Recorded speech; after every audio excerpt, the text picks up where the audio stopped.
Welcome to Luca is a Billionaire, where the only thing I invest in is your answers. In this video, I will explain how to make baklava at home without egg. First, gather your simple ingredients like phyllo dough, nuts, butter, sugar, and water. You will also need a good quality butter, preferably clarified, to brush between the delicate layers. Remember to thaw your phyllo dough thoroughly in the refrigerator overnight for best results. This ensures it is pliable and won't tear easily during assembly. Now let's prepare the filling and start layering. Finely chop about 2 cups of your favorite nuts. Walnuts or pistachios work wonderfully.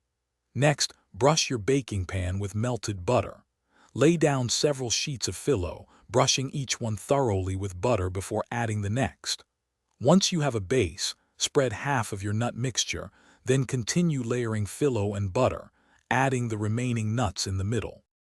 Before baking, carefully score your baklava into desired shapes, like diamonds or squares, using a sharp knife.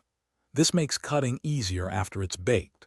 Place your pan in a preheated oven at 325 degrees Fahrenheit and bake for about 50 to 60 minutes, or until golden brown and crispy. While it bakes, ensure your simple syrup is completely cooled. The contrast in temperatures is key for perfect absorption. Once your baklava has absorbed all that delicious syrup, let it cool completely at room temperature.